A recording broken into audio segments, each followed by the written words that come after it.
नमस्कार, स्वागत है आप सभी का आपके अपने एग्री हब जेड इंस्टीट्यूट के डिजिटल प्लेटफॉर्म पे। वर्तमान में हमारे द्वारा पढ़ाई जा रही थी सेल बायोलॉजी। सेल बायोलॉजी के अंदर हम टॉपिक कर रहे थे झिल्ली रहित कोशिकांग। झिल्ली रहित कोशिकांग के अंदर हमारा जो टॉपिक था राइबोसोम टॉपिक के बारे में जो हमने पढ़ा है वो कंप्लीट हो चुका था। नेक्स्ट हमें स्टार्ट करना है सेंट्रोसोम। स्टार्ट करने से पहले राइबोसोम के बारे में थोड़ी सी जानकारी मैं आपको और देना चाहूंगा। देखिए, राइबोसोम के अंदर हमने एक चीज क्या पढ़ी थी बेटा, हमने बताया था कि राइबोसोम जो होता है दो उप इकाइयों से मिलकर बनता है। बेसिकली राइबोसोम 70S प्रकार का या 80S प्रकार का राइबोसोम मिलता है। क्वेश्चन क्या था बेटा, क्वेश्चन क्या था? क्वेश्चन था यदि आपको 70S देखा जाए, यदि 70S प्रकार का राइबोसोम देखा जाए तो अपन क्या बोलेंगे भाई, ये कहाँ कहाँ पाया जा रहा है? ये प्रोकैरियोटिक सेल के अंदर भी पाया जा रहा है और कहाँ पाया जा रहा है बेटा, ये यूकैरियोटिक जो सेल होती है, यूकैरियोटिक सेल के अंदर भी आपको ये मिलेगा। यूकैरियोटिक सेल के अंदर भी बेटा आपको ये मिलेगा। ठीक है, तो दोनों प्रकार की कोशिकाओं के अंदर पाया जा रहा है, प्रोकैरियोटिक में भी है और यूकैरियोटिक भी अंदर है। अभी तक सिर्फ आपने एनसीईआरटी बोर्ड में यही चीजें पढ़ी हुई। कोई आपसे पूछ ले कि प्रोकैरियोटिक कोशिकाओं के अंदर राइबोसोम कहां दिखाई देता है, चक्कर क्या है, कहां दिखाई देगा बेटा? ये चीज आपको कहां दिखाई मिलेगी? तो क्या आंसर भरोगे आप? क्या भरोगे? प्लाज्मा झिल्ली और कोशिका द्रव्य के मध्य। आप कह सकते हो कोशिका द्रव्य कह दो, आप सिंपल सा ये बोल। फिर भी मैं लिख देता हूं प्लाज्मा झिल्ली और कोशिका द्रव्य। क्या दिक्कत है?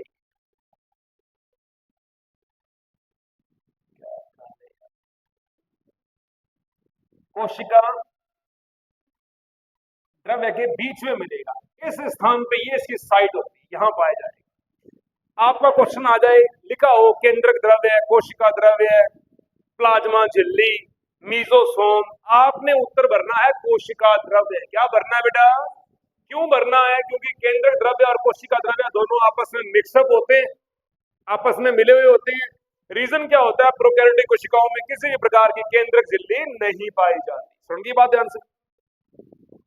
अगर क्वेश्चन आ जाए यूकैरियोटिक कोशिकाओं के अंदर 70S कहां मिलेगा, तो कहां मिलेगा? अपन क्या बोलेंगे, यहां हम कोशिका द्रव्य नहीं लिखेंगे, यहां हम कौन से दो कोशिकांग लिखेंगे बताओ? माइटोकॉन्ड्रिया, हरित लवक। क्या बोलेंगे बेटा? माइटोकॉन्ड्रिया और हरित लवक, क्लोरोप्लास्ट। ये लो बेटा, ये लिखेंगे। इसके कन्फर्म हुआ था 70S का। यदि क्वेश्चन आ जाए बेटा जी 80S टाइप कहां मिलेगा, 80S टाइप जो होता है ये आपको कहां मिलेगा, तो हम क्या बोलेंगे? साइटोप्लाज्म कोशिका द्रव्य बोलेंगे, साइटोप्लाज्म कोशिका द्रव्य कहेंगे। यार एक तो ना ये स्क्रीन ने बहुत दुखी कर रखा है, ये पता नहीं क्या हो रहा है इसको। किसमें? मुझे लगता है मक्खी मुक्खी काफी आ रही है, पता नहीं क्या दिक्कत है। ठीक है बेटा, क्वेश्चन समझ आ गए बेटा? दोनों के दोनों क्लियर हो गए। अगर आपसे क्वेश्चन आ जाए, क्या क्वेश्चन पूछा आ जाए आपसे कि मैमेल्स जो होते हैं, मैमेल्स अपन कह सकते हैं स्तनधारी, स्तनधारी प्राणियों के अंदर यदि ये देखा जाए कितने एस प्रकार का राइबोसोम मिलेगा, तो आप क्या बोलोगे बेटा? 55S बोलोगे। क्या बोलोगे? 55S टाइप का राइबोसोम किसमें पाया जाता है? स्तनधारी प्राणियों, मैमेल्स के अंदर पाया जाता है।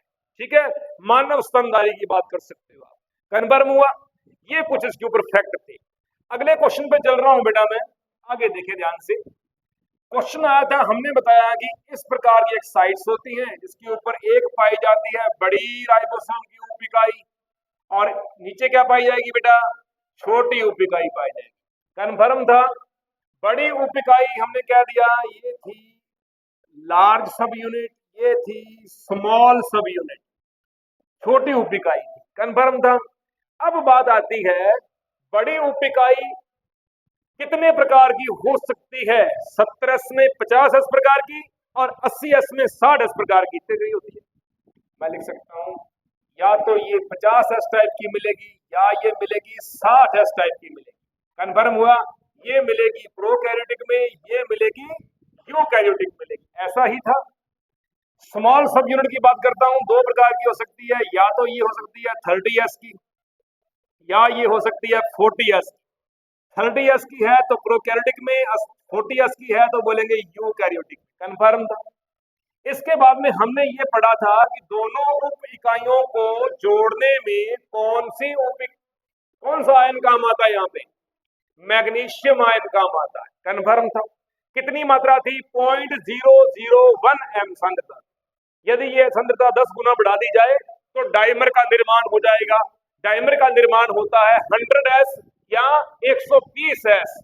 100s प्रोकैरियोटिक कोशिकाओं में 70 का 70 से जुड़ना और 120s 80 का 80 से जुड़ना यूकैरियोटिक कोशिकाओं में। कन्फर्म था। करवा चुका हूं मैं ये टॉपिक आपको। मैं आगे चीज को समझो ध्यान से। हमारा टॉपिक चल रहा था बेटा एक RNA। हमने राइबोसोम में बताया कि ये राइबो न्यूक्लियस प्रोटीन से मिलकर बना होता है। ऐसा था। कन्फर्म है। RNA का पूरा नाम क्या होता है बेटा? पूरा नाम लिखेंगे राइबोज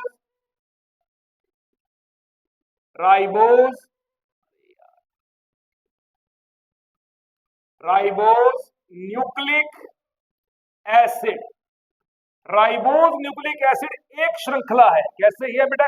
एक श्रृंखला है, एकल है। डीएनए कैसा होता है?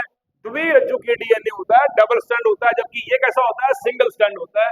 तो मैं लिख देता हूं, ये एकल रज्जु की है। हमने लिख दिया सिंगल स्टैंड।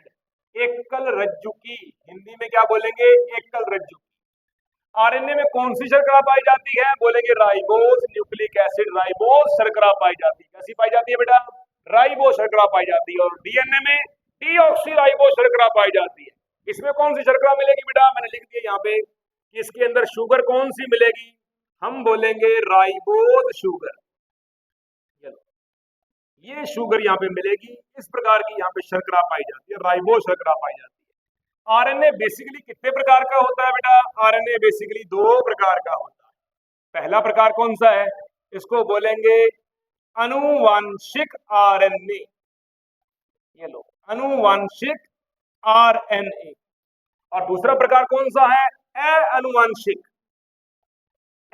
अनुवांशिक प्रकार का आरएनए। अनुवांशिक आरएनए। बात समझ में आई बेटा? इसको मैं इंग्लिश में क्या कह सकता हूं? Genetical RNA. इसको क्या कह सकता हूं मैं? Non genetical RNA. Non genetical RNA. बात समझ में आई बेटा? आपको समझ में आ गई या नहीं आई? आरएनए कितने प्रकार का होता है? दो प्रकार का। पहला आरएनए अनुवांशिक आरएनए, दूसरा आरएनए अनुवांशिक आरएनए। मेरा प्रश्न आपसे है कि आप में किस प्रकार का आरएनए पाया जा रहा है? ये वाला या ये वाला? कौन सा मिलेगा? ध्यान से बताना मेरे को। आप कौन सा मिलेगा आपके अंदर? अनुवांशिक आरएनए आप में मिलेगा कि अनुवांशिक आप में मिलेगा? अनुवांशिक मिलेगा। एक और चीज ध्यान दीजिए, इसका बेस्ट एग्जांपल क्या है? अनुवांशिक आरएनए का मतलब होता है वे सूक्ष्म जीव या वे जीव जिनका अनुवांशिक पदार्थ आरएनए होता है। हमारा अनुवांशिक पदार्थ क्या है? हमारा अनुवांशिक पदार्थ क्या है? डीएनए। अरे बेटा बोला करो, क्या है हमारा अनुवांशिक पदार्थ? डीएनए। क्या हमारा अनुवांशिक पदार्थ आरएनए है क्या? अगर हमारा अनुवांशिक पदार्थ आरएनए होता, हम वायरस होते। क्या होते? हम विषाणु होते, हम जीवाणु भोजी होते। तो हमारे अंदर अनुवांशिक पदार्थ के रूप में आरएनए तो नहीं होता। तो मतलब ये तो हमारे अंदर नहीं हो सकता। हमारे अंदर आरएनए किस अवस्था में पाया जाता है? इस अवस्था में पाया जाता है। पादप जंतु, जितने भी जंतु हैं, सबके अंदर अनुवांशिक पदार्थ क्या मिलेगा? डीएनए।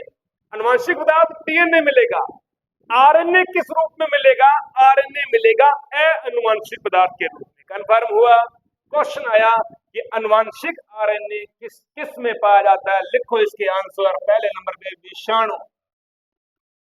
नंबर 2 पे जीवाणु भोजी, नंबर 2 पे जीवाणु भोजी बैक्टीरियोफाज।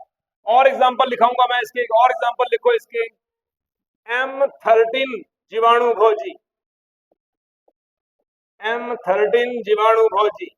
फिर 5 इंटू 174, 5 गुणा 174, ये भी जीवाणु भोजी है, ये भी क्या है बेटा, जीवाणु भोजी है। फिर लिख दो लास्ट में लैम्डा जीवाणु भोजी, ये लो लैम्डा जीवाणु भोजी। ये सारे उदाहरण किसके हैं, जिनमें अनुवांशिक पदार्थ के रूप में क्या मिलेगा, आरएनए मिलेगा। क्या मिलेगा, आरएनए मिलेगा। तो ये इनके अंदर पाया जाता है। ये बात आप अपनी खोपड़ी में बसा लेना। अनुवांशिक पदार्थ के रूप में हम क्या बोलते हैं, एड्स के विषाणु में किस प्रकार का अनुवांशिक पदार्थ पाया जाता है, हम क्या बोलते हैं, डीएनए या आरएनए। अगर डीएनए भी मिलेगा तो भी सिंगल स्टैंड, और आरएनए वो तो है ही है, कन्फर्म हुआ। तो इस प्रकार से अनुवांशिक आरएनए, आरएनए की अनुवांशिक अवस्था जो होती है, अनुवांशिक पदार्थ के रूप में जो आरएनए होता है वो किन में पाया जाएगा, विषाणुओं में, जीवाणु भोजी में, M13 जीवाणु भोजी में, 5 इंटू 174 जीवाणु भोजी में, लैम्डा जीवाणु भोजी में। कौन मिलेगा, अनुवांशिक आरएनए। कोई दिक्कत किसी भी बच्चे को, सबको चीज समझ में आई। नेक्स्ट स्लाइड के ऊपर चलूं, हाँ जी बेटा चलूं, उतारो जल्दी उतारो फटाफट। नेक्स्ट स्लाइड के ऊपर जा रहा हूं। नेक्स्ट स्लाइड में हम क्या पढ़ रहे हैं, क्या पढ़ रहे हैं बेटा, non genetic RNA. Non genetic RNA का मतलब क्या है, अनुवांशिक आरएनए। कितने प्रकार का होता है बेटा, ये 3 प्रकार का होता है। ये हैं इसके 3 प्रकार। कौन कौन से हो सकते हैं बेटा इसके 3 प्रकार, 3 प्रकारों में क्या क्या आएगा। नंबर 1 पे मैं साइज के हिसाब से लिखाऊंगा बेटा आपको, मैं नंबर 1 पे सबसे बड़ा mRNA, अंग्रेजी में कहते हैं मैसेंजर आरएनए। क्या बोलते हैं बेटा, मैसेंजर आरएनए, हिंदी में कहते हैं संदेशवाहक। क्या बोलूंगा बेटा मैं इसे, संदेशवाहक आरएनए। सबसे बड़ा साइज होता है बेटा ये, लार्जेस्ट आरएनए कहा जाता है इसे। क्या कहा जाता है, लार्जेस्ट आरएनए। ये लो, इसे लार्जेस्ट आरएनए कहा जाता है, बड़े आकार का एमआरएनए कहा जाता है। कंफर्म हुआ, समझ में आया। नंबर 2 पे चलता हूं बेटा मैं, कौन सा, आरआरएनए। इसको बोलते हैं राइबोसोमल आरएनए, राइबोसोमल आरएनए कहा जाता है। इसका आकार कैसा होता है, मध्यस्थ आकार। कैसा होता है बेटा इसका, मध्यस्थ आकार का होता है। मतलब एमआरएनए से छोटा और टीआरएनए से बड़ा। कन्फर्म हुआ। चलता हूं मैं तीसरे प्रकार के ऊपर, कौन सा बेटा जी, टीआरएनए। टीआरएनए नाम इसका क्या होगा, इसको बोलूंगा मैं ट्रांसफर आरएनए। क्या बोलूंगा बेटा मैं, ट्रांसफर आरएनए। हिंदी में कहते हैं स्थानांतरण आरएनए। चलो जी, इसका नाम है स्थानांतरण आरएनए। स्थानांतरण आरएनए का मतलब क्या हुआ, ये कोई ना कोई चीज को अदला बदली करेगा, स्थानांतरण करेगा। सबसे छोटा आरएनए कहा जाता है, स्मॉलेस्ट आरएनए कहा जाता है। इसको स्मॉलेस्ट आरएनए कहा जाता है, सबसे छोटे आकार का आरएनए कहा जाता है। इसे सॉल्युबल या घुलनशील आरएनए कहा जाता है। क्या कहा जाता है बेटा, इसे सॉल्युबल या घुलनशील आरएनए की संज्ञा भी दी गई है। कोई डाउट किसी बच्चे को, कोई परेशानी। क्रम याद हो गया, आपके पास में क्रम आएगा, प्रश्न कैसे लिखा आएगा आपके पास में, आरएनए का क्रम निर्धारण करें। क्रम निर्धारण करें, कैसे करेंगे बेटा, देखो ध्यान से। एमआरएनए सबसे बड़ा, फिर आरआरएनए मध्य, सबसे छोटा कौन सा है, टीआरएनए, भूलना नहीं है, याद रखना है बेटा ये इसका क्रम। ये जेट और सीयूटी लेवल से बहुत ज्यादा इंपॉर्टेंट क्वेश्चन है, फिर मत करना सर ने बताया नहीं।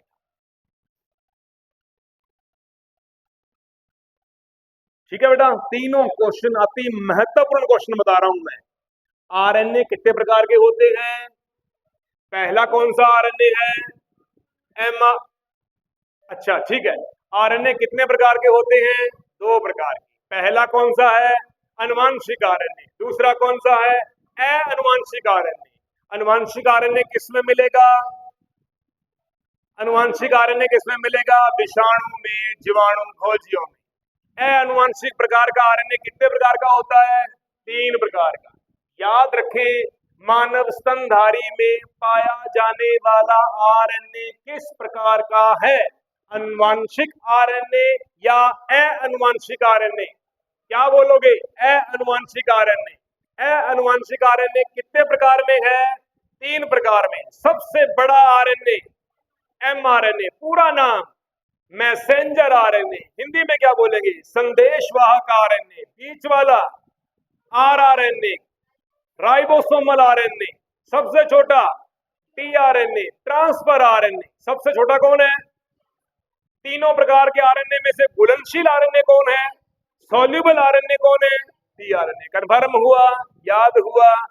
आ गया एक प्रश्न और। चलो बेटा नेक्स्ट स्लाइड के ऊपर। किसी बच्चे को कोई परेशानी? चलता हूं आगे। देखें बेटा, हमने बनाई एक चेन। हमने बताया कि ये है बड़ी उप इकाई और ये है छोटी उप इकाई। ये क्या है बेटा? बड़ी उप इकाई। ये लो बेटा, ये बड़ी उप इकाई है। चाहे प्रोकैरियोटिक की हो चाहे यूकैरियोटिक की हो, कोई लेन देन नहीं है। इसको क्या बोलूंगा बेटा मैं? छोटी उप इकाई। छोटी उप इकाई। अब मुझे दिमाग को थोड़ा पीछे ले जाके बताइए कि बड़ी उप इकाई के साथ में कौन सा आरएनए जुड़ता है?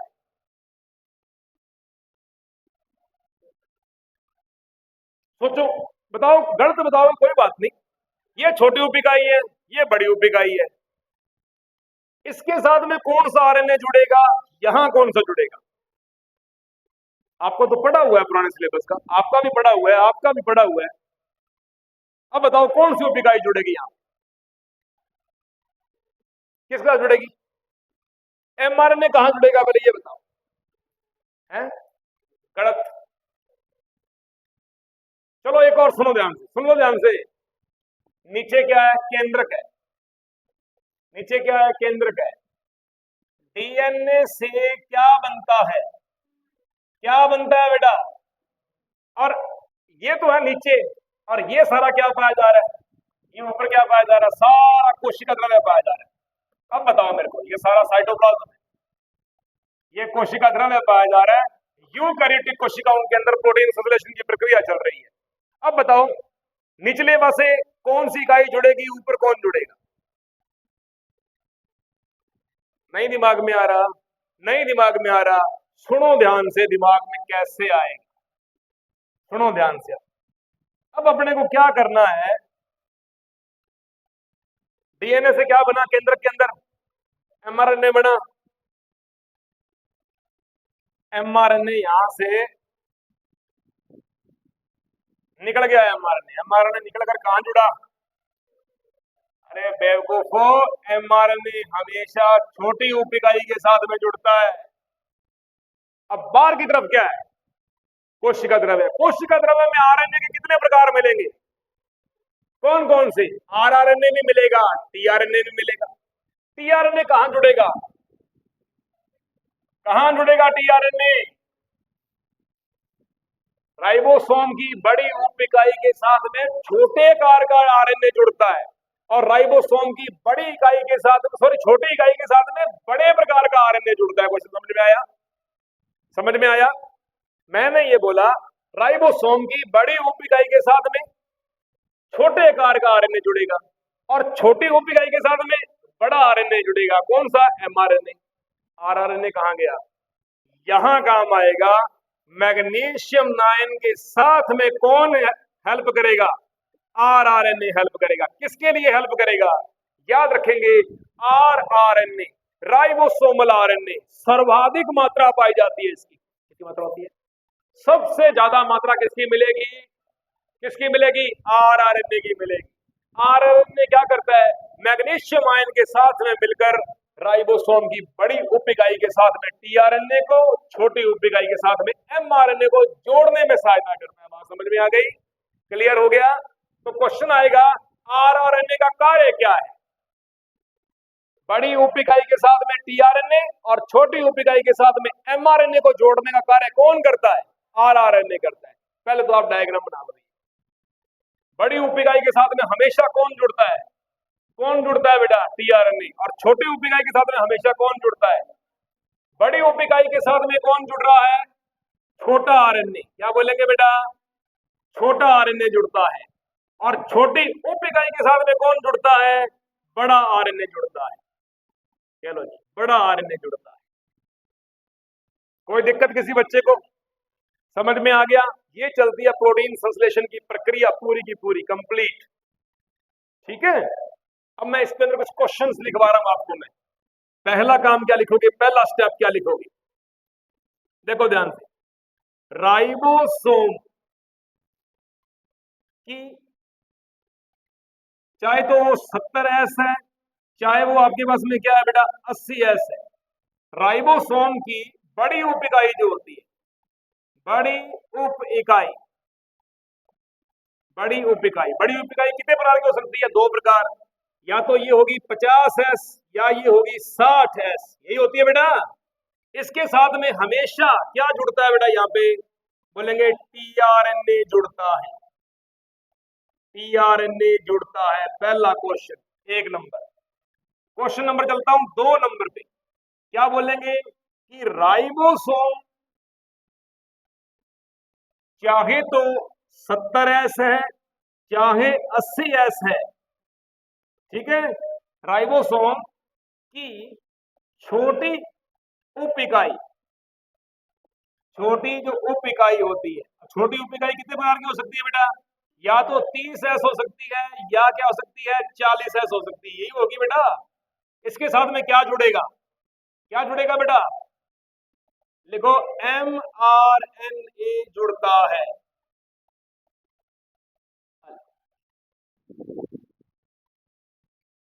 अब तो याद रहेगा।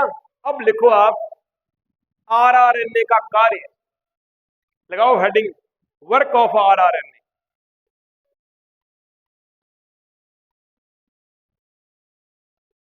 ठीक है, दोनों प्रक्रम मैंने करवा दिए। ये प्रक्रिया है इसकी हेडिंग क्या रहेगी? प्रक्रिया है, किस प्रकार से जुड़ती है।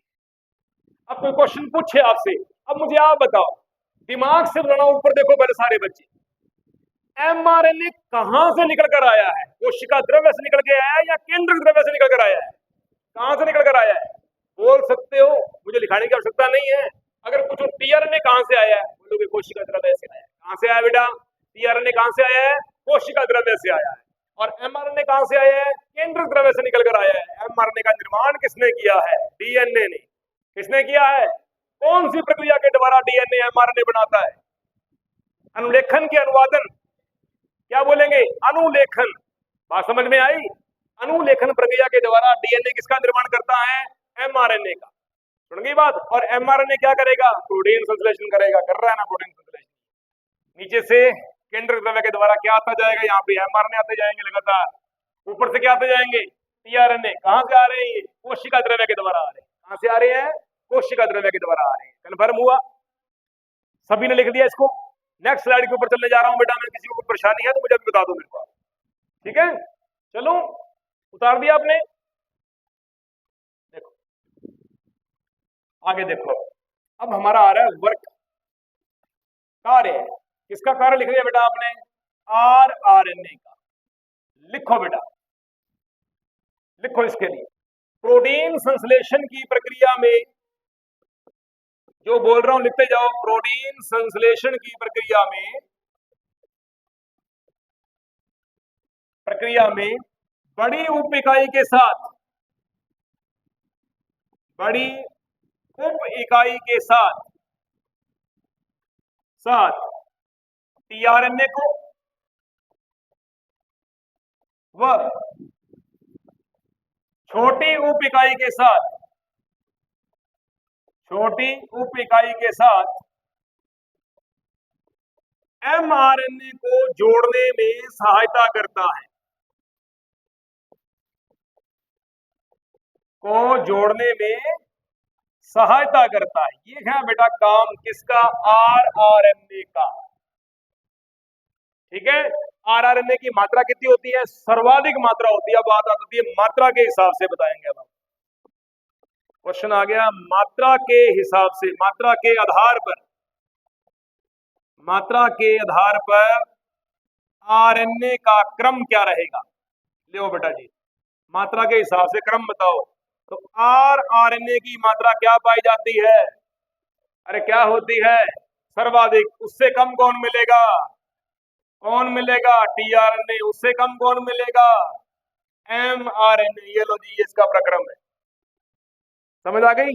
और आकार के आधार पे सबसे बड़ा कौन होता है, उससे छोटा, उससे छोटा टीआरएनए। मतलब याद रख लेना अपने दिमाग में, कन्फर्म हुआ। ये कौन से आधार पे है, मात्रा के आधार पे। अब तो नहीं भूलोगे, दोनों प्रकार के प्रश्न अपने हल हो रहे हैं यहाँ पे। ठीक है बेटा, चलो आगे जल्दी करो, एक छोटा सा टॉपिक और रहेगा इसका, फिर अपने करवाते हैं आपको सेंटर ऑफ कारक का है। हो गया बेटा आपका, लिख लो लिख लो फटाफट, जल्दी करो। बड़ी उप इकाई के साथ में टीआरएनए को, छोटी उप इकाई के साथ में एमआरएनए को जोड़ने में काम करता है। टीआरएनए हमेशा कहां से आता है, बोलेंगे सर कोशिका द्रव्य से आता है टीआरएनए।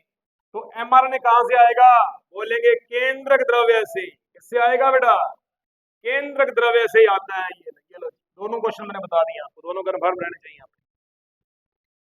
ठीक है, आरआरएनए, टीआरएनए, एमआरएनए। चलता हूं बेटा मैं नेक्स्ट पॉइंट के ऊपर। अब देखो थोड़ा इसको जूम करता हूं डायग्राम को।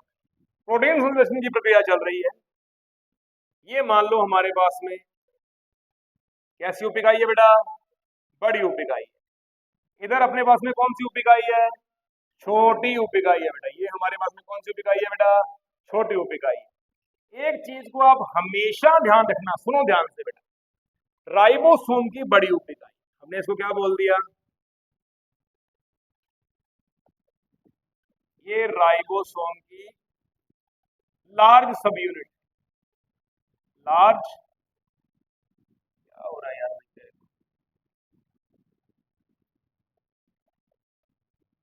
बड़ी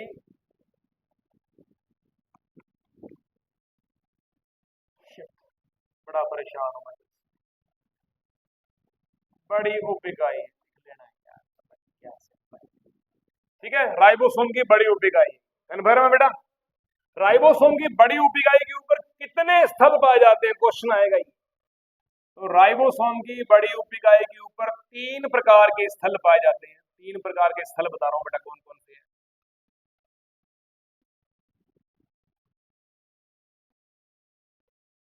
राइबोसोम की बड़ी उप इकाई के ऊपर 3 स्थल मिलेंगे आपको। कौन से मिलेंगे, अभी चल पड़ा ना, ये दोबारा फिर आएगा। 3 स्थल मिलेंगे आपको। पहले स्थल का नाम क्या है, जो पहला स्थल है, पहले स्थल का नाम क्या है, ए स्थल।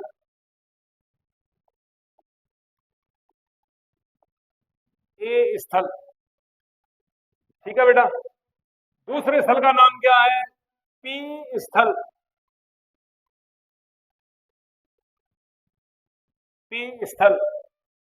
और तीसरे स्थल का नाम क्या है, ई स्थल बोलेंगे। क्या बोलेंगे, ई स्थल बोलेंगे। पहले स्थल का नाम क्या है, दूसरे का, तीसरे का शॉर्ट ट्रिक क्या बन गई, एपीई। एप मैंने क्या होता है, बंदर की प्रजाति है, कहने का मतलब गुरिल्ला टाइप वगैरह है ना, मोंकी की प्रजातियां आ गई। एप, एप मैंने गुरिल्ला वगैरह, जो बड़े प्रकार के जो साइज के बंदर होते हैं उनको अपने समानता अपने एप कह देते हैं। याद रहेगा बेटा, ए पहला स्थल, पी दूसरा स्थल, ई तीसरा स्थल। 3 स्थल हो गए। देसी भाषा में सुनो ध्यान से, यहां पे एक टेंट लगा हुआ है, राइबोसोम की बड़ी उपइकाई के ऊपर टेंट लगा हुआ है, टेंट में बड़े पकवान रखे हुए हैं, खाना पीना जुगाड़ चल रहा है। सुनिए बात ध्यान से। अब इधर से बारात आ रही है, यहां से बारात आ रही है, डीएनए क्या बना रहा है, बार बार डीएनए क्या बना रहा है बेटा, एमआरएनए बना रहा है। और एमआरएनए कहां पे जुड़ रहा है, छोटी इकाई के साथ जुड़ रहा है। बराती इधर से, ये गांव वाले हैं, ये सारे क्या हैं, गांव वाले हैं। ये है हमारे पास में कोशिका द्रव्य, क्या बोलेंगे बेटा, कोशिका द्रव्य है। और कोशिका द्रव्य में भरपूर मात्रा में क्या पाए जा रहे हैं, क्या पाए जा रहे हैं कोशिका द्रव्य के अंदर, भरपूर मात्रा में क्या मिल रहे हैं, टीआरएनए पाए जा रहे हैं। क्या पाए जा रहे हैं। अब मान लो आप खड़े हो सारे 15-20 जने, तो ये टेंट है पूरा का पूरा। ए का मतलब आगमन स्थल, आओ प्रिय स्वागत है आपका, आ गए आप सारे यहाँ पे। पी का मतलब प्रोत्साह स्थल, खाना पीना खाओ, खा लिया, चलो अभी बांध लिखाओ, वहां पे कितने कितने रुपए दोगे, लिखा दिया बांध, जेब में 50 से 50 के 50 पी के ऊपर दे दिए। अब पॉकेट क्या हो गई, पॉकेट क्या हो गई, एनर्जी नींद आ रही तेरे को, पानी पी गया, एनर्जी लेस हो गई यहाँ पे। अब इसका मतलब होता है एग्जिस्ट साइट, ए मतलब एक्टिवेशन साइट, एक्टिवेशन का मतलब होता है सक्रियण स्थल। क्या बोलेंगे इसे, इसे कहेंगे सक्रियण स्थल। ए स्थल का दूसरा नाम क्या है, अरे लिखो मत, नए तरीके से करवाऊंगा, समझा रहा हूं मैं। ए का मतलब एक्टिवेशन, आप भी तो सेंट सुंट लगा के बढ़िया कपड़े कपड़े पहन के आते हो, आराम से आए बेटा आप टेंट में, आगमन हुआ आपका। पी वाले स्थल के ऊपर आपने गंद मचाया पूरा, टिका खाया पिया, शर्टें बाहर हो गई, कईयों की पैंटें उतर जाती हैं, कईयों की शर्टें फट जाती हैं, खूब नाच कूद रहे हो आप, ठीक है बेटा, हो गया, पैसे लुट गए, सब कुछ हो गया आपका। पी का मतलब है पेप्टाइड स्थल, पेप्टाइड। अब पीछे क्या बचा तुम्हारे पास में, कुछ नहीं, बेले होके इस स्थल से बाहर निकल जाओ, चलो बाहर, हो गया काम आपका। ये है प्रोटीन संश्लेषण की प्रक्रिया। क्या है ये, प्रोटीन संश्लेषण की प्रक्रिया। पहले मैं आपको इसके बारे में लिखाऊंगा, फिर थोड़ा सा चित्र बना लेना आप, ये है ना। मैं नेक्स्ट स्लाइड के ऊपर चल रहा हूं, देखो क्वेश्चन कैसे लिखेंगे। राइबोसोम की बड़ी उप-इकाई जो होती है, यार ये स्लाइड को क्या दिक्कत है, मैं तो परेशान हो गया हूं इसको, मैं पता नहीं इसके अंदर क्या स्यापा है, इसके अंदर हर बार क्लास के अंदर इतना मूड खराब होता है ना, पूछो ही मत।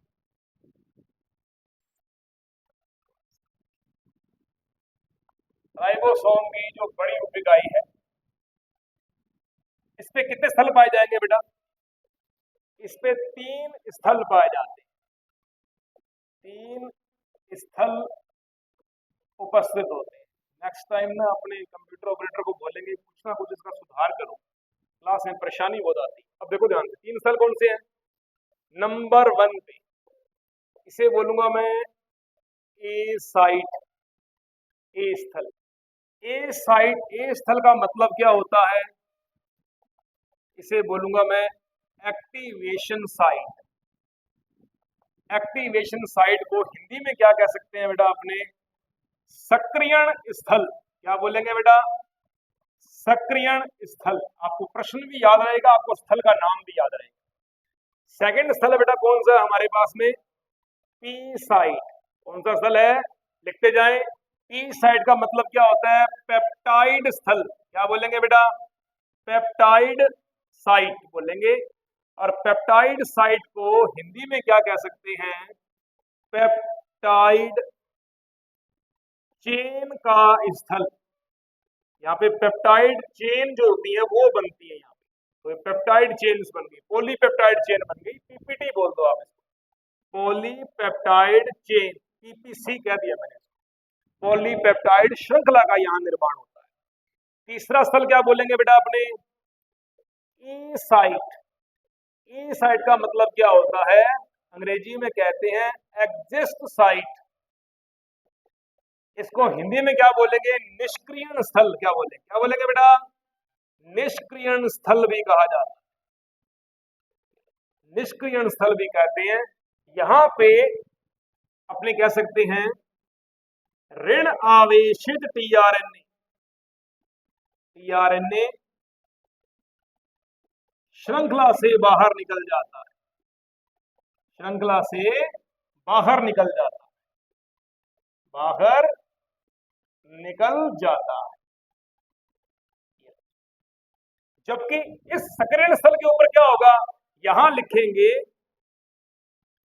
धन आवेशित टीआरएनए के जुड़ने का स्थल कहा जाता है। ये कन्फर्म बेटा, सारे क्वेश्चन क्लियर हो गए आपके हर चीज के। भी हमने बताया कि राइबोसोम की बड़ी उप इकाई के ऊपर 3 स्थल मिल रहे हैं। पहला स्थल कौन सा है, ए स्थल, अंग्रेजी में नाम क्या है, एक्टिवेशन स्थल, हिंदी में नाम क्या है, सक्रियण स्थल। इसका मतलब क्या होता है, यहां पर धनावेशित टीआरएनए, धनावेशित टीआरएनए कहां से आया है, बोलेंगे कोशिका द्रव्य से। कोशिका द्रव्य में उपस्थित धन आवेशित टीआरएनए के जुड़ने का स्थल। अब समझ में आ गया। नंबर 2 पे क्या है, पेप्टाइड स्थल। पेप्टाइड स्थल को बोलते हैं पॉलीपेप्टाइड चेन बनती है, यहाँ पे पॉलीपेप्टाइड श्रृंखला का निर्माण होता है। क्वेश्चन कोई पूछ ले टीआरएनए का सक्रियण का मतलब क्या है, टीआरएनए के सक्रियण का मतलब क्या है, इसका मतलब होता है अमीनो अम्ल युक्त टीआरएनए। ये लो, अमीनो अम्ल युक्त टीआरएनए। इस प्रकार के टीआरएनए को सक्रिय टीआरएनए कहा जाता है। याद रहेगा, बढ़िया तरीके से समझ में आया। सेकंड पार्ट है हमारे पास में पेप्टाइड स्थल। इस स्थल के ऊपर क्या त्यागा जाएगा, यहां अमीनो अम्लों का त्याग होगा। किसका त्याग होगा बेटा, ये लो, अमीनो अम्लों को त्यागा जाता है। ये लो जी, यहां अमीनो अम्ल त्याग दिए। तो मैंने प्रश्न बोला अमीनो अम्ल युक्त टीआरएनए क्या कहलाता है, सक्रिय टीआरएनए कहलाता है। अमीनो अम्ल को त्याग देने के बाद में अमीनो अम्ल विहीन टीआरएनए क्या कहलाता है, ऋणावेशित टीआरएनए कहलाता है। समझ आ गया। यहाँ पे क्या लिख दूंगा मैं, अमीनो अम्ल रहित टीआरएनए। ये लो जी, इस स्थान को, इसको क्या बोला जाता है, निष्क्रिय या ऋण आवेशित टीआरएनए कहा जाता है। ओके बेटा, ये है प्रश्न राइबोसोम की बड़ी उप इकाई के ऊपर पाए जाने वाले 3 किसका स्थलों का, ए स्थल, पी स्थल, ई स्थल। किस स्थल के ऊपर, प्रश्न कैसे आएगा सुनो ध्यान से, किस स्थल के ऊपर टीआरएनए अमीनो अम्लों का त्याग करता है, A option, B option, C option या कोई नहीं। ये लो, मैंने ऑप्शन लिख दिया, ए, ये बी ऑप्शन, ये सी ऑप्शन और डी पे लिख दो कोई नहीं। अब मैं प्रश्न पूछ रहा हूं, मेरे को आंसर बताना। पहला प्रश्न, प्रोटीन संश्लेषण प्रक्रिया में कोशिका द्रव्य से सक्रिय टीआरएनए अमीनो अम्ल को धारण करके राइबोसोम की बड़ी उप इकाई के किस स्थल पर अमीनो अम्ल का त्याग करता है, कौन सा स्थल, पी स्थल। अमीनो अम्ल युक्त टीआरएनए किस स्थल पर सबसे पहले जुड़ता है, टीआरएनए ऋण आवेशित होकर प्रोटीन संश्लेषण की प्रक्रिया से किस स्थल के द्वारा श्रृंखला से बाहर हो जाता है, ई साइड के द्वारा। तीनों प्रश्न पता लगे और वीडियो रिकॉर्ड हो रही है, तीनों के तीनों प्रश्न अपने नोट्स में लिख लेना कि दोनों सर ने क्या बताया, याद रहेंगे आपको, कंफर्म रहेंगे बेटा। ये है प्रोटीन संश्लेषण की प्रक्रिया में राइबोसोम की बड़ी उप इकाई के ऊपर पाए जाने वाले 3 स्थल। समझ आ गया। वापस सूत्र को देखो, उतार लिए सभी ने उतार लिया बेटा। वापस आप डायग्राम को देखो, डायग्राम को देख के फिर आपको पता चलेगा कि एमआरएनए नीचे से आ रहा है, केंद्रक द्रव्य डाल रहा है, कोशिका द्रव्य से टीआरएनए आ रहा है। टीआरएनए जब आता है, टीआरएनए के ऊपर हमेशा अमीनो अम्ल चढ़कर आता है। ठीक है बेटा, थोड़ा सा मैं वापस जा रहा हूं इधर, मैं बैक वाली स्क्रीन के ऊपर। जब यहाँ ये जो स्थल है, ये वाला स्थल, यहाँ पे एक लंबी चेन बन जाएगी इस तरीके से ऐसे बहुत सारे अमीनो अम्ल आपस में इस तरीके से एक लंबी चेन बनाएंगे। सुनिए बात ध्यान से, लंबी जब चेन बनाएंगे तो एक अमीनो अम्ल दूसरा, तीसरा, चौथा, ये आपस में जुड़े किससे होते हैं, तो आप क्या बोलोगे, पॉलीपेप्टाइड बॉन्ड के द्वारा। किसके द्वारा? पॉलीपेप्टाइड बॉन्ड के द्वारा, पॉलीपेप्टाइड बंध के द्वारा जुड़ेगा। पॉलीपेप्टाइड बंध पाए जाते हैं बेटा, ये इसका आंसर होगा अमीनो अम्लों के बीच का। तो आज हमारा राइबोसोम का टॉपिक ये फिनिश हो गया। अभी मैं टॉपिक अगला चल रहा हूं, हमारा सेकंड टॉपिक लेके चल रहा हूं बेटा मैं, कौन सा? तारककाय। लगाओ अगली हेडिंग, ये सभी ने उतार लिया होगा। सेकंड हेडिंग पे लगाओ, सेकंड पॉइंट डालते हैं बेटा अपने तारककाय। ये तारककाय कहां से आ गया? अच्छा सॉरी, अपने को स्लाइड लेनी है ये वाली यहां से, ठीक है। लो बेटा, दूसरा हमारा कोशिकांग, जिसको अपन क्या बोलते हैं? झिल्ली रहित कोशिकांग। ये लो बेटा, दूसरा कोशिकांग के बारे में चल रहे हैं, जिसके ऊपर मेम्ब्रेन लेस होता है, मेम्ब्रेन नहीं होती। नाम क्या है बेटा इसका? बोला हमने तारककाय, तारक मेहता नहीं, तारककाय। अंग्रेजी में क्या बोलेंगे? बोलेंगे सेंट्रोसोम। क्या बोलेंगे बेटा? सेंट्रोसोम। देखो, सेंटर ओसोम, सेंटर ओसोम, सेंट्रोसोम। इसे किस प्रकार की कोशिकाओं का, कोशिका का केंद्र कहा जाता है? पादप कोशिका या जंतु कोशिका? जंतु कोशिका। पादप कोशिका क्यों नहीं कहते? क्योंकि पादप कोशिकाओं में ये होता ही नहीं। समझ आई? पादप कोशिकाओं में ये होता ही नहीं। तो बेटा सबसे पहले हम लिखेंगे इसकी खोज, इसके खोजकर्ता कौन है। फिर हम लिखेंगे इसका नामकरण किसने किया था। ये लो जी, हम इसका नामकरण पढ़े। तो खोजकर्ता कौन है बेटा? बैंडेन। कौन है खोजकर्ता? बैंडेन। ये बैंडेन जो बंदा है, ये इसका खोजकर्ता है। नामकरण किसने किया था? टी बोवेरी ने, टी बोवेरी, ठीक है बेटा, टी बोवेरी। इन दोनों ने, एक ने खोज की, दूसरे ने नामकरण कर दिया। अब बात चलती है सेंट्रोसोम की उपस्थिति। बेटा ये कहाँ मिलेगा? तो उपस्थिति में आप क्या बोलोगे? ये केवल आपको कहाँ मिलेगा? एनिमल सेल के अंदर मिलेगा, जंतु कोशिकाओं में पाया जाता है, केवल जंतु कोशिकाओं में मिलेगा। इसीलिए इसे क्या कहा जाता है बेटा? सेंटर ऑफ सेल कहा जाता है। जंतु कोशिकाओं का इसे केंद्र भी कहा जाता है। कंफर्म रहेगा बेटा? समझ आ रही है ये? ठीक है, आगे चले। तो पादप कोशिकाओं में क्या होता है बेटा? अपन लिख देंगे जो प्लांट सेल होती है, प्लांट सेल में उच्च वर्गीय पादप कोशिकाओं में ये क्या पाया जाएगा? एब्सेंट होता है, अनुपस्थित होता है। लेकिन अपवाद स्वरूप एक्सेप्शन दिया हुआ है, अपवाद स्वरूप ये आपको मतलब अपने कह सकते हैं कवक अथवा शैवालों के अंदर, कवक अथवा शैवालों के अंदर इसकी उपस्थिति देखी गई है। तो मतलब ये प्रेजेंट होता है, कवक और शैवालों के अंदर ये उपस्थित होता है। समझाई बात बेटा? झिल्ली रहित कोशिकांग है, कोई झिल्ली नहीं होती इसके अंदर, न्यूड होता है, ठीक है। जंतु कोशिकाओं में ये पाया जाता है। पादप और जंतु कोशिकाओं में जब हम अंतर विभेद करते हैं तो एक बहुत अच्छा लक्षण देखा गया है कि ये केवल जंतु कोशिकाओं में होता है, पादप कोशिकाओं में इसकी उपस्थिति नहीं पाई जाती। कवक और शैवालों में कुछ हद तक ये हो सकता है। नेक्स्ट पॉइंट के ऊपर चल रहा हूं बेटा मैं। यदि बात आए इसकी महत्वपूर्ण, इसका फैक्ट क्या है, इसका इंपॉर्टेंट फैक्ट क्या होता है बेटा, ठीक है। तो इसमें एक प्रोटीन पाया जाता है। क्या पाया जाता है? इसके अंदर एक प्रोटीन मिलेगा। उस प्रोटीन का नाम क्या है? उसको बोलेंगे ट्यूब्यूलिन। क्या बोलेंगे बेटा? Tubulin protein.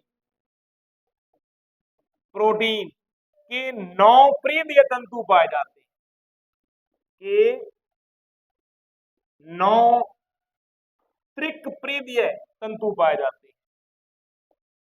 प्रीदीय तंतु मिलेंगे आपको, ट्रिपलेट फिलामेंट्स प्रेजेंट होते हैं इसके अंदर। 9 त्रिक प्रीदीय तंतु पाए जाते हैं।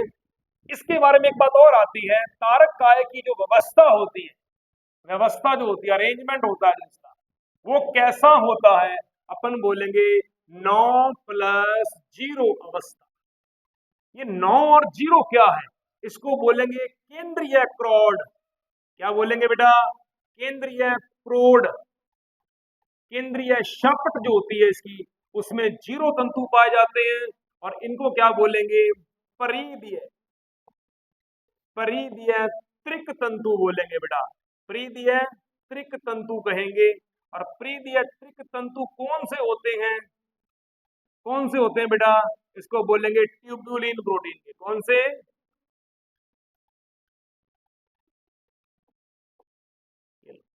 ट्यूब्यूलिन प्रोटीन के पाए जाए। और ये ट्यूब्यूलिन प्रोटीन है कौन सा? जो माइक्रोट्यूब्यूल्स पढ़ा था, माइक्रोफिलामेंट और माइक्रोट्यूब्यूल्स के बारे में पढ़ा था, ये वही इसके अंदर प्रोटीन तंतु पाए जा रहे हैं। परिधि पर 9 पाए जाएंगे, केंद्र में 0 होगा, कुछ भी नहीं होगा। बात समझ में आई? क्लियर हो गया? आगे चल रहा हूं बेटा। इतने टॉपिक के अंदर किसी बच्चे को यदि कोई परेशानी है तो आप मुझसे पूछ सकते हो। चलो आगे टॉपिक पे देखो। आगे नेक्स्ट स्लाइड के ऊपर चलते हैं अपन। अब बात आती है नेक्स्ट फीचर क्या मिलेगा इसके अंदर, दूसरा काम क्या मिलेगा। अब हमने पढ़ा सेंट्रोसोम। क्या पढ़ा बेटा? हमने पढ़ा सेंट्रोसोम। सेंट्रोसोम एक्चुअली में 2 शब्दों से मिलकर बनता है। सेंट्रोसोम 2 शब्दों से मिलकर बनता है। एक को बोलते हैं अपन क्या? सेंट्रियोल। क्या बोलेंगे बेटा? सेंट्रियोल और सेंट्रोस्फियर। सेंट्रोस्फियर ये बोलेंगे सेंट्रियोल या सेंट्रोस्फियर कहेंगे। सेंट्रो सेंट्रियोल, सेंट्रियोल का मतलब क्या होता है? तारक केंद्र। क्या बोलेंगे बेटा? तारक केंद्र। जो तारक केंद्र क्या चीज है? और सेंट्रोस्फियर का मतलब क्या होता है? तारक केंद्र के चारों ओर पाया जाने वाला कोशिका द्रव्य। क्या है बेटा ये क्या है बेटा? ये एक प्रकार का एक कोशिका द्रव्य होता है। अब देखो ध्यान से, मैं बताता हूं कैसे।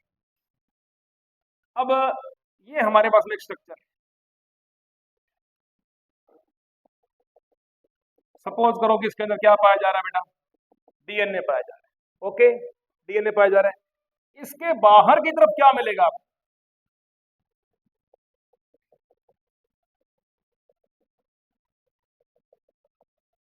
ये क्या मिले? इसको बोलेंगे सेंट्रोस्फियर। क्या बोलेंगे मित्रों? सेंट्रोस्फियर। सेंट्रोस्फियर एक तरल पदार्थ है, एक कोशिका द्रव्य है जो किसको घेर के रखता है? तारक केंद्र को। और इसको क्या बोलेंगे?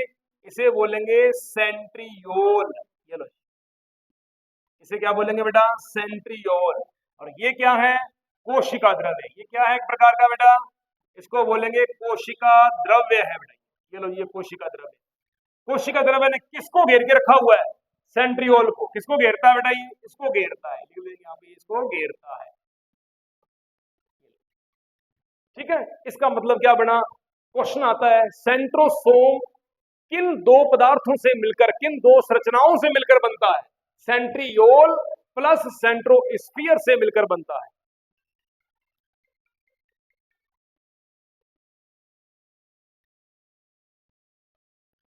मैं क्लास में हूं।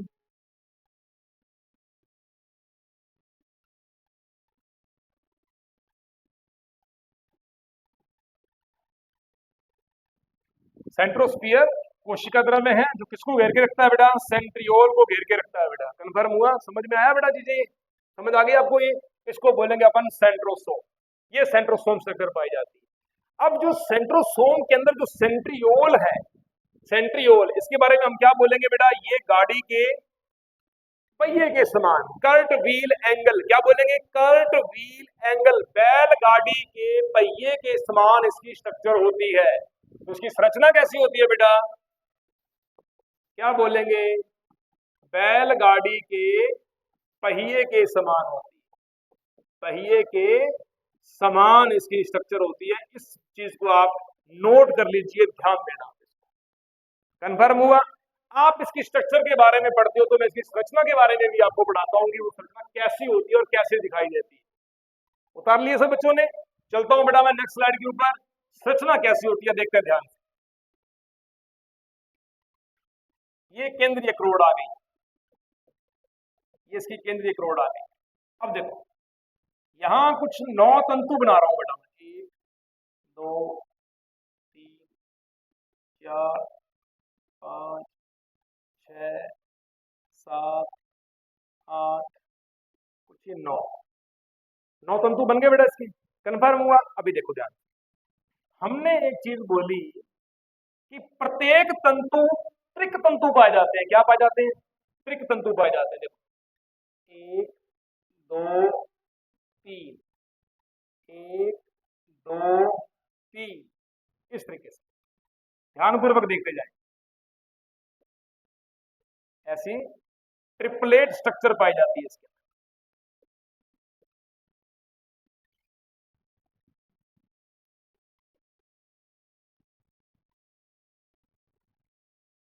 समझ आ गई बात? कंफर्म हो गई। अब देखो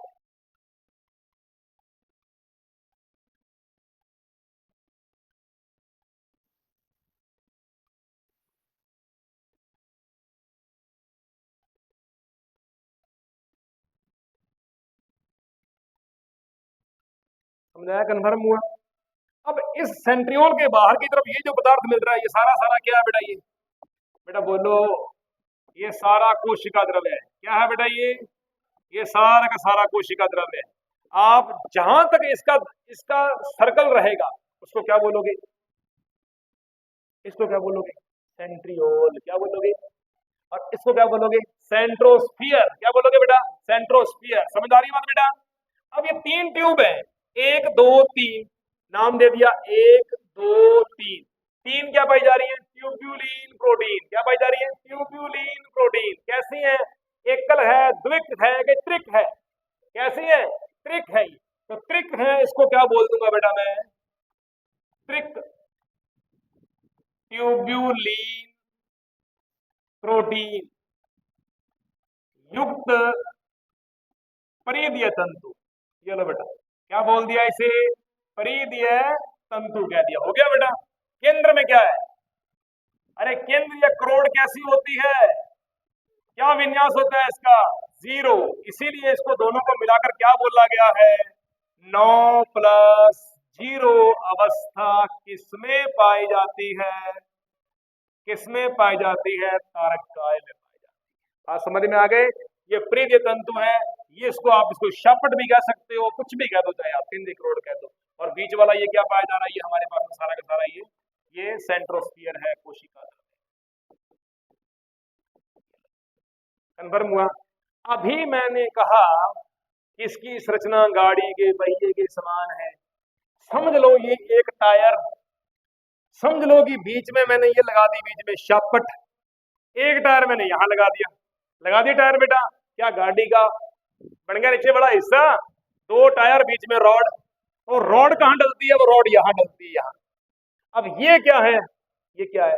सपोज करो मेरे पास में ये पूरी एक कोशिका है। क्या है बेटा? मेरे पास में ये पूरी एक कोशिका है। एक रॉड इधर लग गई तो एक ये यहां बन गया, ये बन गया, ये इधर इधर ऐसा हो गया। समझ आ गई? तो कोशिका के 2 ध्रुव हो गए। क्या हो गए कोशिका के? जो हम विभाजन में पढ़ते हैं, ऊपरी ध्रुव, निचला ध्रुव। बात समझ में आ गई?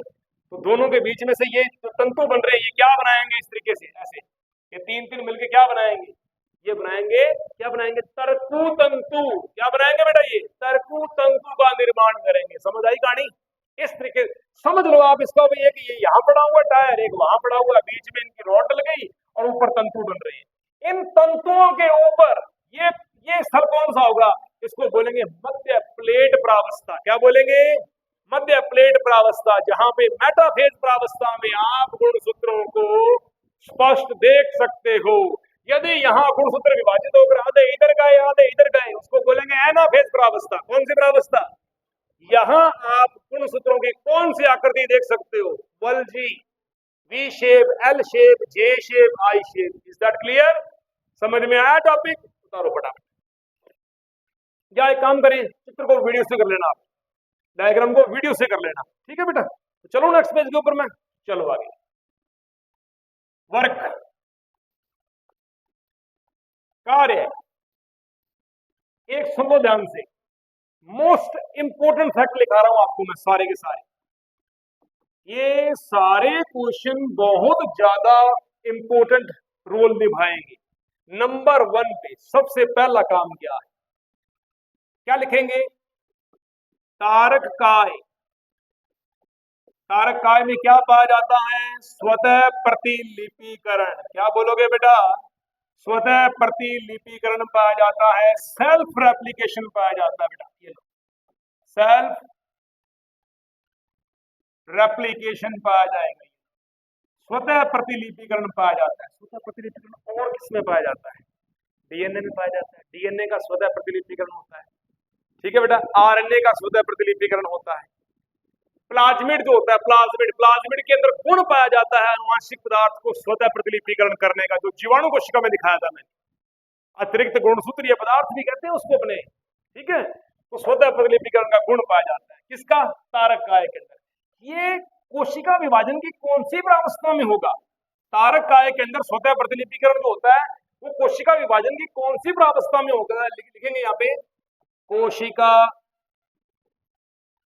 विभाजन की अंतराप्रावस्था में। कौन सी प्रावस्था बेटा? अंतराप्रावस्था। अंग्रेजी में क्या बोलेंगे इसे? इंटरफेज प्रावस्था। इंटरफेज प्रावस्था की फर्स्ट एस प्रावस्था में, फर्स्ट एस प्रावस्था में होता है। ये इसका पहला सबसे इंपॉर्टेंट, मोस्ट इंपॉर्टेंट रोल लिखवाने जा रहा हूं आपको मैं। प्रत्येक कॉम्पिटिटिव एग्जाम के अंदर इसकी बहुत बड़ी बेटा भूमिका रहेगी और आपने इस चीज को याद करना है। आपने क्लास रिकॉर्ड चल रही है ना? हाँ चल रही है, ठीक है बेटा। फर्स्ट एस प्रावस्था के अंदर होता है, कन्फर्म रहोगे बेटा, याद रहेगा। सेकंड काम क्या होता है इसका? क्या लिखेंगे? कोशिका विभाजन का तल निर्धारित करता है। ये लो, कोशिका विभाजन का तल का निर्धारण करता है, ये लो, कोशिका विभाजन के तल का निर्धारण कर दिया। अगला प्रश्न क्या आएगा? कोशिका विभाजन के विभिन्न ध्रुवों का निर्माण करता है। कोशिका विभाजन के विभिन्न, यानी कि कितने ध्रुव बनेंगे इसके? 2 ध्रुव बनेंगे। विभिन्न ध्रुवों का निर्माण करता है, अगला क्या लिखोगे बेटा? तर्कु तंतुओं के निर्माण में सहायक।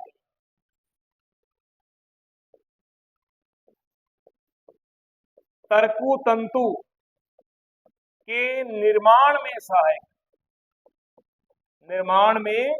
सहायक होता है। कन्फर्म बेटा? समझ आई बात बेटा आपको? अगली बात के ऊपर क्या चल रहे हैं अपन? अगली बात क्या बोलेंगे अपने? शुक्र जनन के समय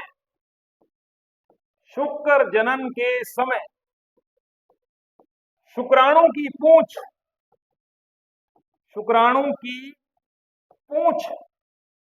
के निर्माण में सहायक। शुक्राणु के अंदर 2 प्रकार के तारक केंद्र पाए जाते हैं। एक को बोलते हैं समीपस्थ तारक काय, एक को बोलते हैं दूरस्थ तारक काय। क्या बोलते हैं बेटा? समीपस्थ तारक काय और दूरस्थ तारक काय। 2 प्रकार के तारक काय पाए जाते हैं। दूरस्थ तारक काय जो होता है शुक्राणु का, जो नीचे वाला जो तारक काय होता है, वो क्या करता है? शुक्राणु की पूंछ का निर्माण करता है। किसका निर्माण करता है बेटा? शुक्राणु की पूंछ का निर्माण करता है। ये क्वेश्चन आप याद रखिएगा, भूलना नहीं आपको। तो ये विभिन्न कार्य हैं बेटा, वो किसके हैं? सेंट्रोसोम के हैं, तारक काय के कार्य। ठीक है बेटा। सेंट्रोसोम कोशिका में विभाजन का तल बनाएगा। सेंट्रोसोम तारक काय का जो विभाजन होता है, इसके बारे में हम क्या बोलेंगे कि इसके अंदर एक स्वतः प्रतिलिपिकरण का गुण पाया जाता है, सेल्फ रेप्लिकेशन का गुण पाया जाता है। और ये चीज ये जो गुण होता है, ये कहाँ मिलेगा? ये कोशिका विभाजन की अंतराप्रावस्था सबसे बड़ी प्रावस्था। इंटरफेज कितने प्रकार की होती है? कितने प्रकार की करवाई थी मैंने आपको? G1, S, G2 और M। ये 3 प्रावस्थाएं होती है। किसके अंतर्गत आती है बेटा? अंतराप्रावस्था के अंतर्गत आती है। पढ़ा चुका हूं आपको मैं ये, ठीक है बेटा। समझ आई बात इसके बारे में? 3 प्रावस्थाएं पाई जाती है, G1, S, G2। ये इसका इसका विभाजन कहाँ मिलेगा? एस फर्स्ट एस प्रावस्था में। फर्स्ट एस प्रावस्था जो G2 की तरफ लगती है, पूर्व एस प्रावस्था जो G1 की तरफ लगती है, तो अपन क्या बोलेंगे? फर्स्ट एस प्रावस्था में होगा। और एस प्रावस्था के अंदर किसका होता है? डीएनए का। किसका होता है बेटा? एस प्रावस्था के अंदर। पूर्व एस प्रावस्था में किसका प्रतिलिपिकरण पाया जाता है? तो अपन क्या बोलेंगे? डीएनए का पाया जाता है। जबकि तारक काय के बारे में पूछा जाए तो हम क्या बोलेंगे? फर्स्ट एस प्रावस्था के अंदर स्वतः प्रतिलिपिकरण का गुण जो होता है वो संपूर्ण होता है तारक काय के। ठीक है बेटा। नेक्स्ट क्वेश्चन क्या आ गया? कोशिका विभाजन के तल का निर्माण कर दिया। एक ध्रुव ये बन गया, एक ध्रुव वो बन गया। कोशिका विभाजन कहाँ होगा? कहां से कोशिका बटेगी? कहां से कोशिका दो भागों में बटेगी? कोशिका विभाजन कहाँ होगा? ये सारी प्रोसीजर कौन करता है बेटा? तारक काय करता है। समझ आ गई? तर्कु तंतुओं के निर्माण में सहायक होता है। तर्कु तंतुओं के निर्माण में इसलिए सहायक है क्योंकि इसके अंदर कौन से प्रोटीन पाए जा रहे हैं? 9 त्रिक प्रीदिया तंतु ट्यूब्यूलिन प्रोटीन पाए जाते हैं। कन्फर्म हुआ? समझ में आया? शुक्राणु जनन के समय शुक्राणु की पूंछ के निर्माण में सहायक होता है। क्वेश्चन देखें आगे, देखें ध्यान से। हमने लिखा शुक्र जनन। शुक्र जनन का क्या काम है? शुक्राणु का निर्माण करना। किसका निर्माण करना बेटा? शुक्राणु का निर्माण करना। तो शुक्राणु की जो पूंछ होती है, शुक्राणु के अंदर दो प्रकार के तारक काय मिलेंगे। एक को बोलते हैं बेटा क्या? समीपस्थ तारक काय। समीपस्थ तारक काय। दूसरे को क्या बोलते हैं? दूरस्थ तारक काय। दूसरे को बोलते हैं दूरस्थ तारक काय कहते हैं। दूरस्थ तारक काय किसका निर्माण करता है बेटा? किसका निर्माण करता है बेटा? पूंछ का। पूंछ के अंदर दो भाग पाए जाते हैं। कितने भाग पाए जाते हैं? दो भाग पाए जाते हैं। इसको बोलेंगे अग्र पूंछ और इसको क्या बोलेंगे? पश्च पूंछ। अग्र पूंछ के अंदर कौन सी अवस्था मिलेगी? 9+0 की। और यहां कौन सी प्रावस्था मिलेगी? 9+0 की प्रावस्था पाई। बात समझ में आ गई? यहाँ ये डबल मिलेंगे, यहाँ ये एकल मिलेगा। कन्फर्म हुआ? समझ में आया? कोई प्रॉब्लम किसी बच्चे को? ये था टॉपिक तारक काय के बारे में। दो झिल्ली युक्त कोशिकांग, झिल्ली रहित कोशिकांग पढ़ चुके हैं। पहला पढ़ा राइबोसोम, दूसरा पढ़ा तारक काय। कन्फर्म हुआ बेटा? तारक काय के बाद में अब हम नेक्स्ट टॉपिक के ऊपर चल रहे हैं। चलो नेक्स्ट टॉपिक के ऊपर चलेंगे, सीलिया और फ्लैजिला, पक्षमाभ तथा कशाभ।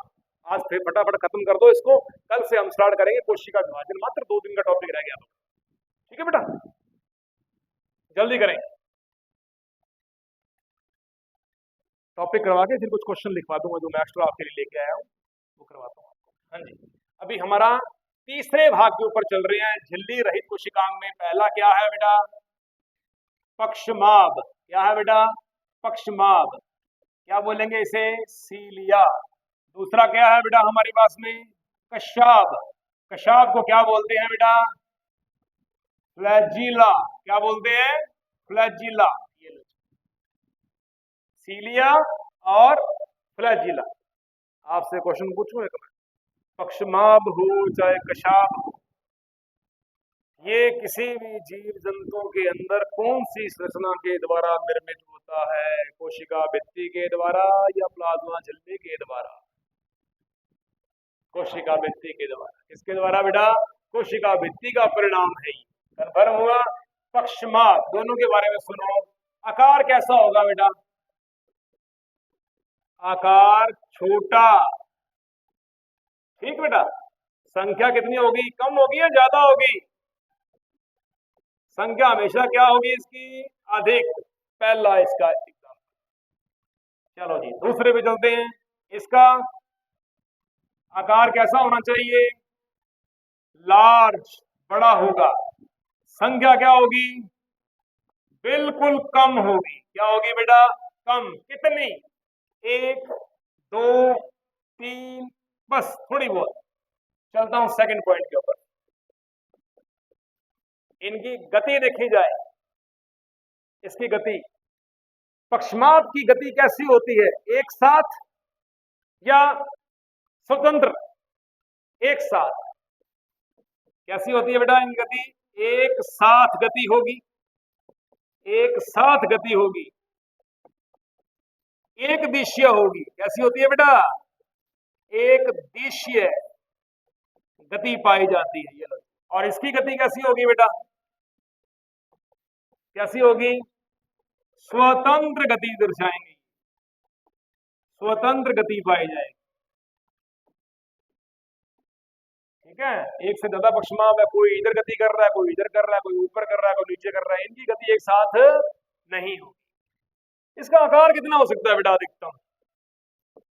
इसका आकार कितना का हो सकता है? मान के चलो लगभग आपको 5 माइक्रोन से 20 माइक्रोन तक, और इसका 100 से 1000 तक,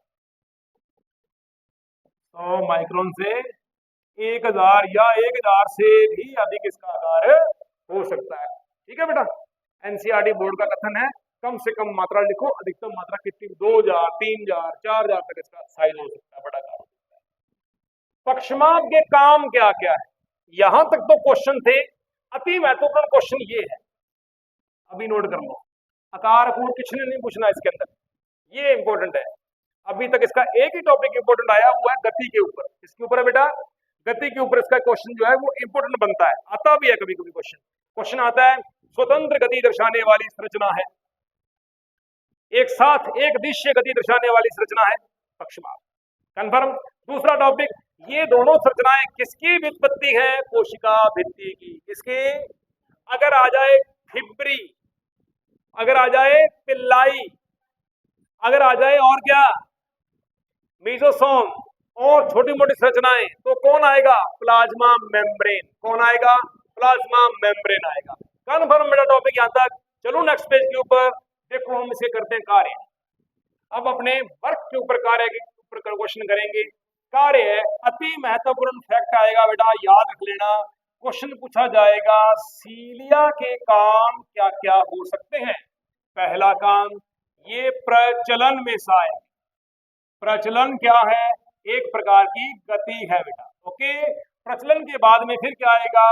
ये जनन में सहायक है। जनन कैसा हो सकता है? Asexual reproduction, asexual reproduction. ये लो जी, रिप्रोडक्शन, एसेक्सुअल रिप्रोडक्शन की कौन सी विधि है? बोलेंगे संयुग्मन। कौन सी होती है बेटा? संयुग्मन। संयुग्मन को अंग्रेजी में क्या बोलते हैं? कॉन्जुगेशन। ये लो,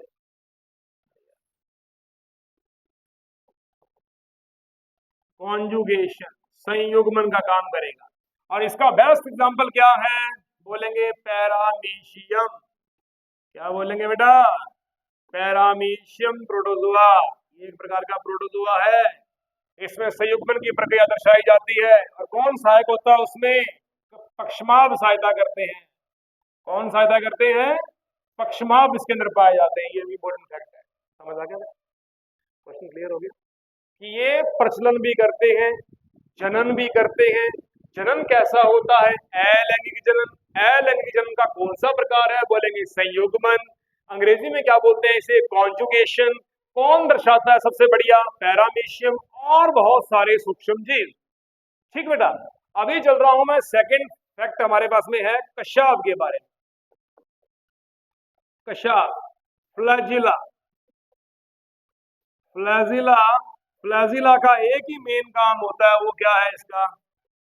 प्रचलन, लोकोमोशन, मूवमेंट। ये लो, केवल मूवमेंट। और ये प्रचलन के साथ में आधार से चिपकने में भी सहायता करता है। आधार से चिपकने में भी हेल्प करेगा, ये आपकी हेल्प करता है। ओके बेटा, इसका एक ही काम है, वो क्या काम है? सिर्फ गति, ओनली गति, प्रचलन। ठीक, लोकोमोशन बोलेंगे इसको। और क्या फैक्ट हो सकते हैं?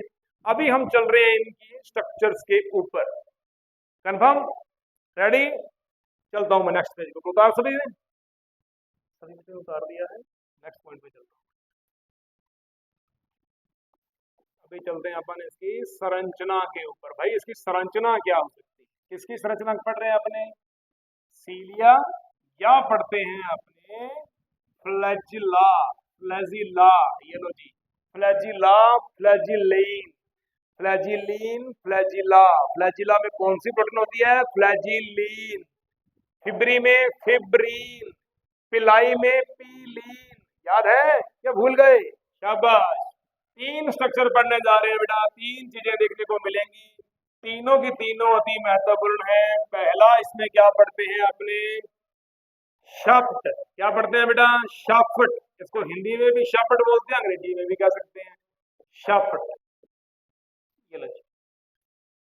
दूसरा आधार्य, आधार्य काय, आधार्य काय, अंग्रेजी में कह सकते हो बेसल बॉडी। ये लो मित्रों, बेसल बॉडी कह सकते हो, और कह सकते हो काइनेटोसोम, और कह सकते हो काइनेटोसोम। निर्माण कौन करता है इसका? कौन निर्माण करता है बेटा इसका? इसका निर्माण करता है तारककाय, तारककाय। ठीक है, क्या मिलेगी यहाँ पे? ट्यूबुलिन प्रोटीन पाई जा रही है। कौन सी पाई जा रही है बेटा? ट्यूबुलिन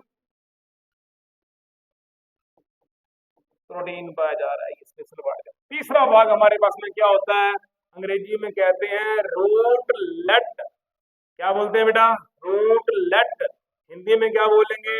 मूल गुल्लिकाएं, मूल गुल्लिकाएं। मूल गुल्लिकाओं में किसकी मात्रा पाई जाती है? एटीपेज अधिक मात्रा में मिलेगा, अधिक मात्रा में मिलेगा। प्रोटीन फाइबर पाए जाए, प्रोटीन तंतु मैक्सिमम पाए जाए। ये लो बच्चों, ये है इसकी स्ट्रक्चर, समझ आई? अब बात आती है कि ये तारक काय से किस प्रकार भिन्न है। तारक काय में केंद्रीय तंतु और प्रीदीय तंतुओं की व्यवस्था क्या पढ़ी थी हमने? अरे बोलो, प्रीदीय तंतु क्या, कितनी संख्या है? अरे प्रीदीय तंतुओं की संख्या कितनी है? और केंद्रीय तंतुओं की संख्या कितनी है? 0। कितनी संख्या बेटा? 0। यहां पढ़ेंगे सीलिया और फ्लैजिला की शापट के अंदर प्रीदीय तंतुओं की संख्या कितनी है और केंद्रीय तंतुओं की संख्या कितनी है? 2 पाई जाएगी। बात समझ में आई? बेसल बॉडी जो होता है उसकी व्यवस्था कैसी होती है? अगर व्यवस्था देखेंगे तो बोलेंगे cart wheel, CURTWHEEL, cart wheel, बैलगाड़ी के पहिए के समान। समझ आ गई? ये संरचनाएं लगभग तारक काय से मिलती जुलती हैं, लेकिन इस संरचनाओं में तारक काय के अंदर पाई जाने वाली ट्यूबुलिन प्रोटीन के जो तंतु होते हैं, तारक काय में व्यवस्था मिलती है 9+0 की, जबकि पक्षमाभ और कशाभ के अंदर ये व्यवस्था कौन सी पाई जाएगी? 9+2 की व्यवस्था पाई जाएगी। लगाएं हेडिंग, भी सर ने क्या क्या चीज इंपोर्टेंट लिखवाई थी। नंबर 1 पे अति महत्वपूर्ण, अति महत्वपूर्ण जेट सीयूटी में इसका कंपेयर किया जाएगा तारक काय के साथ में। याद रखोगे? याद रखोगे? अब तो कह सकते हो शुक्र जनन की प्रक्रिया में शुक्राणु की पूंछ के निर्माण में ये भाग लेता है या ये भाग लेता है? कौन भाग लेता है? ये भाग लेता है। तारक काय भाग लेता है, ये भाग नहीं लेता। अब बात आती है कशाभ तथा पक्षमाभ के आधार्य काय का निर्माण किससे होता है? किससे होता है बेटा? तारक काय से होता है। अति महत्वपूर्ण क्वेश्चन है जेट और सीयूटी लेवल का। दूसरा महत्वपूर्ण क्वेश्चन बता रहा हूं आपको मैं, कशाभी का हूं और पक्षमाभी का हूं। सबसे पहला मैंने इंपोर्टेंट फैक्ट बताया था इसकी गति के ऊपर, इनमें गति कैसी होती है। दूसरा इंपोर्टेंट फैक्ट मैंने पीछे वाली स्लाइड में बताया था, इनके अंदर ये दूसरा इंपोर्टेंट काम बताया था मैंने कि पक्षमाभ किस काम करेंगे, कशाभ किस काम करेंगे। 2 इंपोर्टेंट क्वेश्चन हो। ये हमारा दूसरा इंपोर्टेंट क्वेश्चन था। हमारा पहला इंपोर्टेंट क्वेश्चन कौन सा था? ये पढ़ा, ये हमारा पहला इंपोर्टेंट क्वेश्चन था। अब चलता हूं ना आगे। तीसरा इंपोर्टेंट क्वेश्चन कहां पे आ गया अपना? ये। चौथा इंपोर्टेंट क्वेश्चन आपका कहां पे आ गया अपना? ये। वहां कोई नहीं पूछेगा, वहां कोई नहीं पूछेगा आपसे इसकी मूल गुलिकाओं में क्या था। समझ आया? थोड़ा सा स्ट्रक्चर बताता हूं, तीनों पार्ट कौन कौन से हैं। चलो इधर, ये क्या है? शपट।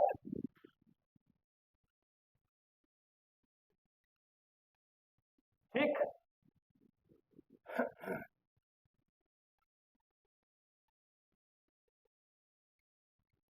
रूटलेट,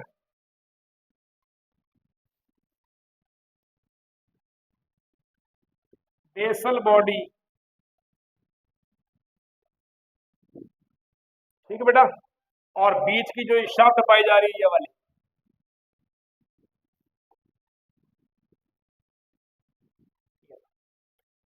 बस इतना इफेक्ट था। ये है पक्षमाद और कशाब के ऊपर और सेंट्रोसोम के ऊपर पूछे गए क्वेश्चनों के अंदर टॉपिक। अब थोड़े से 2-3 क्वेश्चन एक्स्ट्रा लिखो, मैं देख लेता हूं इसमें कौन कौन से क्वेश्चन आए हुए हैं। लो बेटा,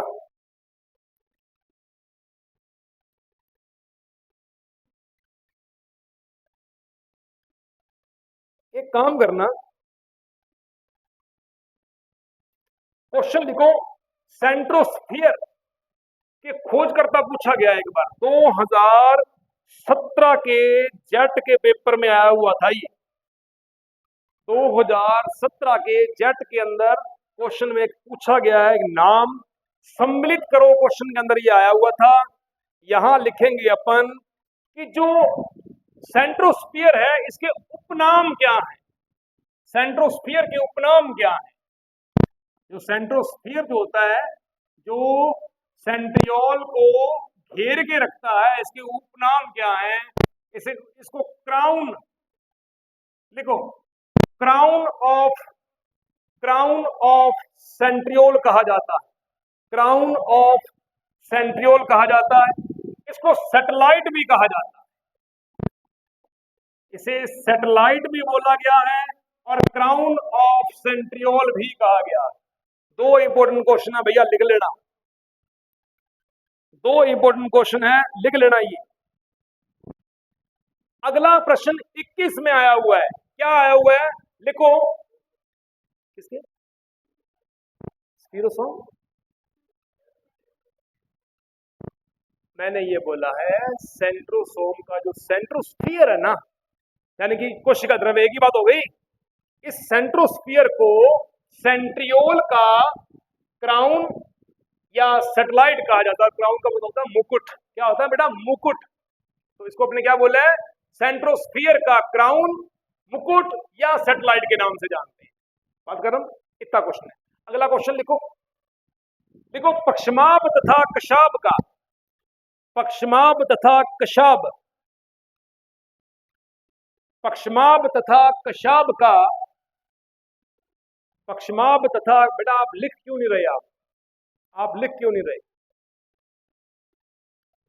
बेटा? वो तो कर लोगे, फिर यहां बैठे क्या कर रहे हो? ये बाकी पागल थोड़ी है, कितना का लिख लोगे आप? पक्षमाप तथा कशाब का आधारीय भाग, पक्षमाप तथा कशाब का आधारीय भाग कोई क्वेश्चन पूछ ले तो आप क्या बोलोगे बेटा? कौन बनाता है? तारकाय बनाता है। ठीक है, पक्षमाप तथा कशाब का आधारीय भाग तारकाय से बनता है, तारकाय से बना होता है। ठीक है बेटा, ये आया हुआ है क्वेश्चन ये 21 के अंदर। अच्छा, आगे चल रहा हूं बेटा मैं। तारक काय की कौन सी संरचना झिल्ली रहित होती है? बेसल काय, लिख लो। तारक काय, सॉरी तारक काय की नहीं, कशाब व पक्षमाब की, लिखो कशाब व पक्षमाब की झिल्ली रहित संरचना, कशाब व पक्षमाब की झिल्ली रहित संरचना किस नाम से जानी जाती है बेटा? कौन सी संरचना होती है ये? बेसल काय, आधारीय काय। हाँ जी, झिल्ली रहित संरचना क्या कहलाती है? बेसल काय। एक टॉपिक अपना रह गया था बेटा, हाँ एक टॉपिक अपना ये रह गया था कि अगर आपसे पूछा जाए तो कशाब होते हैं, बेसिकली कशाब, पक्षमाप के लिए नहीं, कशाब के 2 प्रकार दिए हुए हैं। कौन से प्रकार दिए हुए हैं बेटा? कशाब के 2 प्रकार दिए हुए हैं। एक का नाम है चाबुक प्रकार, चाबुक प्रकार, ये लो जी। और दूसरे का नाम क्या है बेटा? दूसरे का है टिनसेल प्रकार, टिनसेल प्रकार। चाबुक प्रकार और टिनसेल प्रकार। चाबुक प्रकार होता है नगन। कैसा होता है बेटा? ये नगन होता है, कोई स्तर नहीं पाया जाएगा इसके ऊपर, नगन होएगा और पार्श्व रोम नहीं पाए जाते, इसके ऊपर पार्श्व रोम नहीं पाए जाते। मैं बताता हूं कैसे नहीं होते।